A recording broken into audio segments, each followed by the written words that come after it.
Dentist खड़ा होकर इस झूठ को झूठ क्यों नहीं बोलता और क्यों नहीं सुप्रीम कोर्ट और हाई कोर्ट में जाकर इस बात को चैलेंज करता?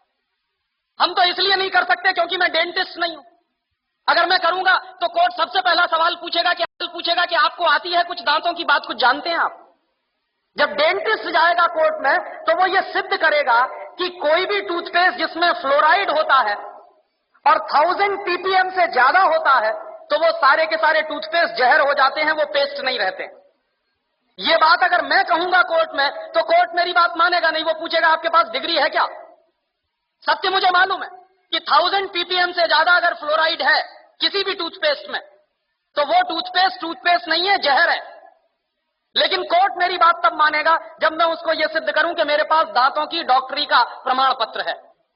दुर्भाग्य से जिनके पास दांतों की डॉक्टरी का प्रमाण पत्र है वो कोर्ट में जा नहीं रहे हैं, और जिनके पास प्रमाण पत्र नहीं है वो बाहर रह के खिसिया के रह जा रहे हैं, हमारे जैसे लोग। और धड़ल्ले से कॉलगेट बिक रहा है। माने मुझे कभी कभी लगता है कि हिंदुस्तान के सारे डेंटिस्टों का यह सरासर अपमान है जो रोज टेलीविजन पर विज्ञापन के रूप में दिखाया जाता है। ऐसे ये कंपनी है हिंदुस्तान लीवर, वो अपना लाइफ बॉय साबुन बेच रही है, family doctors welfare association of India द्वारा प्रमाणित। ये कौन सा एसोसिएशन इस देश में बन गया और कब इन्होंने लाइफ बॉय साबुन को प्रमाण पत्र दे दिया? लेकिन रोज विज्ञापन उनका ये है, और हम सब खामोशी के साथ बैठते हुए इसको देख रहे हैं, और ये देश के साथ भयंकर गद्दारी का काम चल रहा है, बेईमानी का काम चल रहा है। हिंदुस्तान में विदेशी कंपनियां अपना जहर बेच रही, जिनको मालूम है कि इसमें जहर है वही शांत हैं। जितने डॉक्टर्स हैं न्यूट्रिशनल, जिनको न्यूट्रिशन का बहुत ज्ञान है, दिल्ली में एक डॉक्टर जैन है ऑल इंडिया इंस्टीट्यूट में, जो न्यूट्रिशन डिपार्टमेंट के हेड माने जाते हैं। मैंने एक दिन पूछा कि डॉक्टर साहब ये पेप्सी कोला में क्या है? तो कहने लगे कार्बन डाइऑक्साइड है। मैंने कहा और क्या है? फॉस्फोरिक एसिड है। मैंने कहा और क्या है? सोडियम ग्लूटामेट है। मैंने कहा और क्या है? पोटेशियम सॉर्बेट है। मैंने कहा और क्या है? कि इससे ज्यादा और क्या चाहिए तुमको? ये 4 जहर ही काफी है आदमी को मारने के लिए। तो मैंने कहा कि अगर ये पेप्सी कोला में 4 जहर हैं तो आप इस बात को गांव गांव में कहते क्यों नहीं जाके?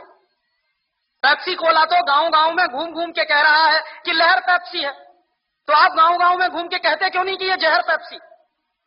आप जब मानते हैं कि उसमें ये जहर हैं 4, लेकिन आप गांव गांव में घूम घूम के कहते क्यों नहीं? तो चुप हो गए। तो मैंने उनसे कहा कि आपके पास जो ज्ञान है उस ज्ञान का देश के लिए क्या उपयोग है? आपने ये जो ज्ञान हासिल किया, डॉक्टरी की पढ़ाई पढ़ी है, लाखों रुपए इस देश का आपने खर्च किया है, और लाखों रुपए खर्च करके जो ज्ञान अर्जित किया है उसका इस देश को रिटर्न क्या मिल रहा है? तो कहने लगे फुर्सत ही नहीं है। तो किससे फुर्सत नहीं है? व्यक्तिगत स्वार्थ से फुर्सत नहीं है। तो मैंने कहा एक दिन डॉक्टर साहब ये सारा का सारा देश बर्बाद हो जाएगा और इस देश की नौजवान पीढ़ी बर्बाद हो जाएगी, और हो सकता है आपके बेटा बेटी भी उसमें बर्बाद हो जाए, तब भी आप कहेंगे कि आपको फुर्सत नहीं है। और दुर्भाग्य यही है इस देश में कि जिनके पास ये ज्ञान है, जो मल्टीनेशनल कंपनियों का पर्दाफाश कर सकते हैं, जो ये बता सकते हैं कि इनके बनाए हुए सामानों में कोई न्यूट्रिशनल वैल्यू नहीं है। डॉक्टर जैन ने ही मुझको कहा कि पेप्सी कोला और कोका कोला में 1 पैसे का भी न्यूट्रिशनल वैल्यू नहीं है, और देश के लोग 10 रुपया खर्च कर रहे हैं पेप्सी पीने के लिए और कोका पीने के लिए। 10 रुपया खर्च करके 1 पैसे की भी न्यूट्रिशनल वैल्यू नहीं मिल रही है हमको, लेकिन वो देश में सबसे ज्यादा बिक रहा है, धड़ल्ले से बिक रहा है। लोग अब शुद्ध पानी पीना पसंद नहीं करते, उसकी जगह पेप्सी और कोका कोला पी लेते हैं। तो जिस चीज की 1 पैसे की 1% भी न्यूट्रिशनल वैल्यू ना हो, और वो चीज इस देश में महंगी बिक रही हो दूध से ज्यादा। पेप्सी कोला बिकता है 33 रुपए लीटर का, और दूध बिकता है 14 रुपए लीटर का। तो 14 रुपए लीटर का गाय का दूध और 33 रुपए का कार्बन डाइऑक्साइड मिलाया हुआ पानी, और उसको कहते हैं लहर पेप्सी, और कहते हैं the choice of new generation. The choice of new generation नहीं है, बल्कि choice of new D generation है। लेकिन करें क्या उसका?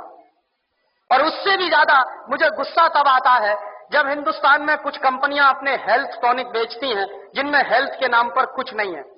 Bournvita, Complan, Maltova, Horlicks, Protinex, ऐसे तमाम तरह के जो हेल्थ टॉनिक्स बिक रहे हैं, डॉक्टर जैन के अनुसार इनमें किसी में भी हेल्थ के नाम पर कुछ नहीं है।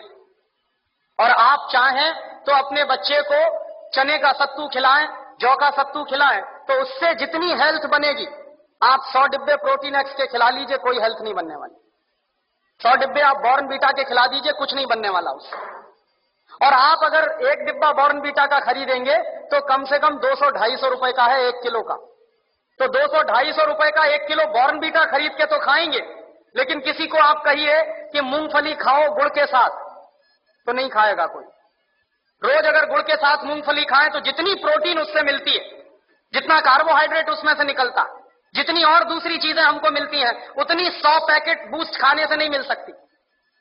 लेकिन मुश्किल से मूंगफली का गुड़ के साथ खाने का प्रचार तो नहीं है, लेकिन बॉर्नवीटा का प्रचार है। और ये जो बॉर्नवीटा, मॉल्टोवा, इन तमाम चीजों में मिलाते क्या है? एक बार मैंने डॉक्टर जैन से कहा कि आपके पास तो ऑल इंडिया इंस्टीट्यूट की इतनी बड़ी लेबोरेटरी है, आप जरा इसमें पता करिए कि ये मिलाते क्या है, कैसे बनाते हैं बॉर्नवीटा। तो उन्होंने 3 महीने के बाद मुझे एक लंबी सी चिट्ठी भेजी, उसमें हर एक के बारे में लिखा कि देखो बॉर्नवीटा कैसे बनता।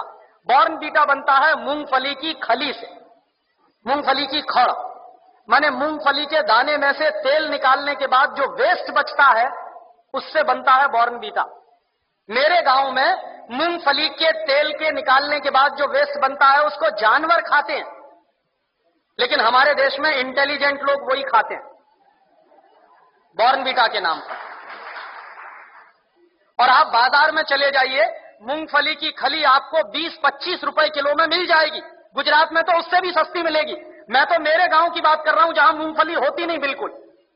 यहां तो सिंगदाना इतना होता है गुजरात में, मुश्किल से 20-25 रुपए किलो में खली मिलेगी, उसको वो बेचते हैं 200-250 रुपए किलो में। और हम लोग तकनीकी भाषा में कहते हैं वैल्यू एडेड हो गया। काहे का वैल्यू एडेड हो गया? जेब काट ली आपकी और आप कह रहे हैं वैल्यू एडेड हो गया। उन्हीं डॉक्टर जैन साहब ने मुझे बताया कि हॉर्लिक्स में क्या है, कुछ नहीं है, जौ का सत्तू और चने का सत्तू। बिहार में उसको हम लोग कहते हैं सत्तू, अंग्रेजी में कहते हैं हॉर्लिक्स। अब किसी से आप पूछिए कि सत्तू खाओगे, कहेगा क्या फालतू की बात कर रहे हैं आप। और पूछिए हॉर्लिक्स खाओगे, हाँ हाँ खाएंगे। क्यों खाएंगे? क्योंकि अंग्रेजी का नाम है और बड़ा भारी नाम है हॉर्लिक्स। कहने में लगता है कि हाँ कुछ इंपोर्टेड जैसी चीज है उसमें। कंटेंट क्या है? कुछ नहीं, उस पर लिखा हुआ है साफ साफ, इट इज मॉल्टेड। मॉल्ट माने ही होता है जौ का सत्तू। जौ का सत्तू बाजार से खरीद लीजिए, चने का सत्तू बाजार से खरीद लीजिए, 20-25-30 रुपए किलो में मिलेगा। लेकिन हॉर्लिक्स खरीदिए तो 160 रुपए में 1 किलो मिलेगा। और ये जितने हेल्थ टॉनिक्स बिक रहे हैं, इनमें से किसी से भी 1 पैसे की हेल्थ नहीं आती। लेकिन हिंदुस्तान की क्या बर्बादी है, हर साल हम 1000 करोड़ रुपए के हेल्थ टॉनिक्स खाते हैं इस देश में। हर साल 1 पैसे भी हेल्थ जिससे नहीं आती, सिर्फ एक मेंटल सेटिस्फैक्शन है, कोई हेल्थ नहीं है उससे। लेकिन 1000 करोड़ रुपए के हेल्थ टॉनिक्स इस देश में बिक जाते। क्यों बिकते हैं जानते हैं? टेलीविजन पर एक इडियोटिक एडवर्टीजमेंट आता, एक छोटा सा बच्चा कूदते हुए आता, कहता I am a Complan boy. एक छोटी बच्ची कहती I am a Complan girl. इसका माने क्या है? मैं कॉम्प्लोन का बेटा हूं। और बच्ची कह रही है मैं कॉम्प्लोन की बेटी हूं। और कॉम्प्लोन क्या है? टिन का डिब्बा।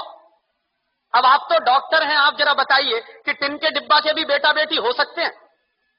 ऐसा कोई साइंस है दुनिया में? लेकिन चल रहा है सारे देश में। इसलिए बिक रहा है कॉम्प्लोन, इसलिए बिक रहा है बॉर्नवीटा। और क्या उसका नाम है तेंदुलकर। वो कहता है मेरी शक्ति बूस्ट, माने सचिन तेंदुलकर की शक्ति बूस्ट। तो सचिन तेंदुलकर की अम्मा को एक आप चिट्ठी लिखिए कि ये सचिन तेंदुलकर बूस्ट पी के तेंदुलकर बना है क्या? कपिल देव की शक्ति बूस्ट। कोई भी खिलाड़ी बूस्ट खा के खिलाड़ी नहीं बन सकता। एक सबसे ज्यादा महंगा खिलाड़ी माना जाता है टेनिस का, उसका नाम है बोरिस बेकर। सबसे ज्यादा ताकतवर भी है। उसकी लगाई हुई एस सर्विस 160 किलोमीटर प्रति घंटे की रफ्तार से निकलती है। माने ट्रेन भी जिस रफ्तार से नहीं जाती, उस रफ्तार से उसकी गेंद जो मारता है वो जाती है। कितनी पावर होगी उसके शॉट्स में। और आप कभी भी बोरिस बेकर को देखिए, खेल जब भी रुकता है 5 मिनट के लिए, 2 मिनट के लिए, बैग में से केला निकाल निकाल के खाता रहता है हमेशा। तो बोरिस बेकर को शक्ति मिलती है केला खा के। तेंदुलकर कहते हैं कि हमको शक्ति मिलती है बूस्ट खा के। केले में जितनी शक्ति है दुनिया के किसी भी हेल्थ टॉनिक में हो नहीं सकती। लेकिन दुर्भाग्य क्या है कि इन चीजों का प्रचार इस देश की जनता में ना के बराबर है। और इस देश की जनता जो है, एक अजीब तरह की पेसिमिज्म में जिंदा है। कैसे जिंदा है साहब? शहर में बूस्ट खिलाते हैं तो गांव के लोग